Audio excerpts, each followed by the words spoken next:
هذا كان أول رد فعل من إبراهيم بايش بعد العقوبات اللي صدرت بحقه بعد مباراة الكهرباء والجوية.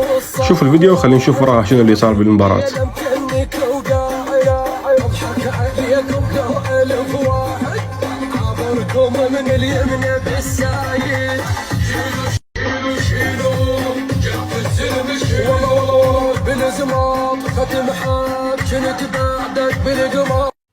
قبل كم يوم تواجه القوة الجوية والكهرباء بالدوري العراقي جولة 23.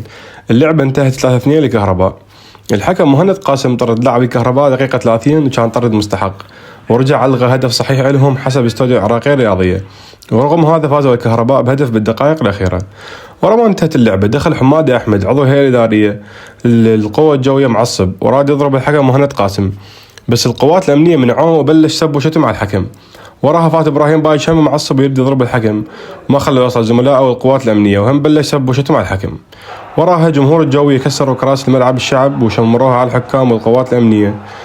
بعدها بيومين لجنة الانضباط نزلت مجموعة قرارات عقوبات اللي هي حمادي أحمد منع مرافقة الفريق ودخول ملاعب لمدة 2 سنين، إبراهيم بايش حرمان من اللعب لمدة 2 سنين، ماجد الساعدي عضو الهيئة الإدارية منع 2 سنين من مرافقة الفريق، حرمان جمهور الجوية من دخول ملاعب 3 جولات، تحميد نادي القوة الجوية خسائر والأضرار اللي صارت على ملعب الشعب.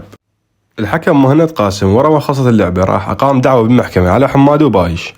المشكلة وحسب كلام الصحفي روان ناهي إنه هاي الخطوة خاطئة وغير قانونية، وإذا عرف بها الاتحاد الدولي أو الآسيوي ممكن يتعاقب وينسحب من عند الباج الدولي أو غرامة مالية.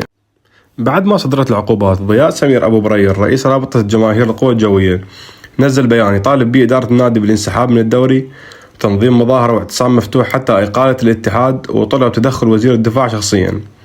إدارة القوة الجوية قرروا استئناف العقوبة المجحفة والظالمة حسب وصفهم، وقاموا بتعليق نشاطات النادي المرتبطة بالاتحاد العراقي. وبنفس الوقت قالوا المدرب قحطان شثير وعاقبوا اللاعبين بخصم 10% من عقودهم على أن تلغى العقوبة إذا فازوا بالدوري.